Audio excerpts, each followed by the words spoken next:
What are Son of Sam laws? Unpacking the rules that David Berkowitz inspired, and how they relate to the Idaho college murders. The son of Sam, otherwise known as David Berkowitz, murdered 6 people and injured 11 during his New York City shooting spree between 1976 and 1977. In the new Netflix docuseries Conversations with a Killer, The Son of Sam tapes, out July 30th, the serial killer details his mindset when he began murdering strangers, including what led him to write letters to the press and police in a dark cat-and-mouse game, until he was finally caught in August 1977. Berkowitz reportedly enjoyed the attention he got from the media, and sought to get paid for a book telling his side of the story. Lawmakers in New York tried to prevent Berkowitz and other convicts from profiting off of their crimes, leading them to pass the Son of Sam law in 1977, before the .44 caliber killer had a chance to collect a dime from his crimes. Berkowitz was sentenced to 25 years to life for each murder he committed. Other states enacted similar laws, but the Supreme Court delivered a judgment nearly 15 years later that killed or forced changes to many Son of Sam laws nationwide. Here is everything to know about the Son of Sam laws. What is the Son of Sam law?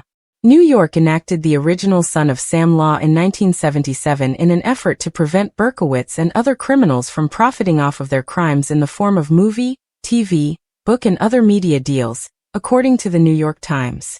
In the 1977 law, victims were permitted to sue to receive any proceeds that convicted criminals received from paid media, with a crime victims board able to seize the proceeds until the lawsuits were settled. Under the first Son of Sam law, victims could sue within 3 years from the time a criminal received payment for media related to their offenses. At the time, there was also a statute of limitations of 7 years from the time the crime was committed to file a lawsuit. Why is it called the Son of Sam law? The Son of Sam law got its name from Berkowitz's murder spree from 1976 through 1977. The serial killer used the alias, derived from the name of his neighbor, Sam Carr, and his dog Harvey, in his letters to reporters and law enforcement. 3. Berkowitz later alleged that he heard demons speaking to him through Harvey, a claim he later said he made for attention, and to avoid taking accountability for the damage and trauma he caused. The New York Times reported that Berkowitz and his team were selling a book that could make between $1 million and $10 million, of which Berkowitz would receive 1/3. The killer and his team were reportedly also considering selling movie rights, but Berkowitz denied these claims. How many states have Son of Sam laws? Around 40 states have Son of Sam laws, though their enforcement and the details in each vary. For example, California's former Son of Sam law stated that only people convicted of felonies were barred from profiting off of their stories and rights to film, TV, books and other media. And it specified that works with only passing mention of the felony, as in a footnote or bibliography, were exempt. The California Supreme Court, though, struck down their Son of Sam law in 2002 for infringing upon the First Amendment, per Reporters Committee. Is the Son of Sam law unconstitutional? In 1991, the Supreme Court ruled that New York's 1977 Son of Sam law was unconstitutional in the case Simon & Schuster versus members of the New York Crime Victims Board. The publishers of the book Wise Guy, Life in a Mafia Family by Henry Hill and Nicholas Pileggi, which would later be adapted into Martin Scorsese's acclaimed film Goodfellas, sued the Victims Board, arguing that the law made authors and editors self-censor their books.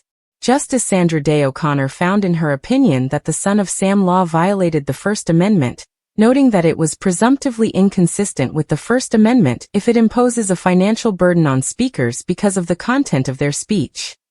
She argued that under the Son of Sam law, as it was written and enacted in 1977, books like the autobiography of Malcolm X and Henry David Thoreau's Civil Disobedience could see their proceeds not go to their respective authors. What happened to the Son of Sam law in New York? The original Son of Sam law in New York was amended in 2001 to allow victims to sue criminals not just for profits from movie, TV and book deals, but for virtually any income the convicts received while incarcerated, including lottery winnings, inheritance or stock market earnings, per the New York Times. The amended law also extended the statute of limitations from 7 to 10 years from the date of the crimes. In December 2023, CBS News reported that New York lawmakers sought to amend the Son of Sam law again to also apply to spouses and relatives of criminals after the Gilgo Beach serial killer suspect Rex Hoyerman's estranged wife, Asa Ellerup, was reportedly paid seven figures from Peacock when she appeared in a documentary. Peacock said in a statement at the time that Ellerup was not paid for her participation, but was paid a licensing fee for use of her archive materials. Peacock also noted that the funds were not permitted to be given to Hoyerman or his criminal defense. The proposed amended law would also require any company paying a criminal's relatives or spouses $10,000 or more to notify the New York State Office of Victim Services, which would in turn notify victims, Newsday reported. Does Idaho have a Son of Sam law? Idaho does not have a specific Son of Sam law, a point that the judge in the University of Idaho murder trial alluded to in his sentencing of Brian Kohberger, per The Independent. Kohberger stabbed Madison Mogen, Kaylee Goncalves, Xana Kernadal and Ethan Chapin to death in their shared home in November 2022. He pleaded guilty to the quadruple murder 3 weeks before his trial was set to begin in exchange for avoiding the death penalty, and received 4 life sentences.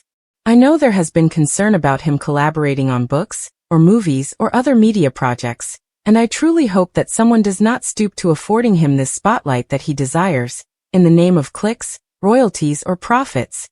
Judge Stephen Hippler said at Kohberger's sentencing hearing. In my view, the time has now come to end Mr. Kohberger's 15 minutes of fame. Judge Hippler also encouraged the victims' loved ones and the public to not give Kohberger the notoriety that he suspected the killer wanted. The need to know what is inherently not understandable makes us dependent upon the defendant to provide us with a reason, and that gives him the spotlight, the attention and the power he appears to crave, Hippler said. Yet, even if I could force him to speak, which legally I cannot, how could anyone ever be assured that what he speaks is the truth?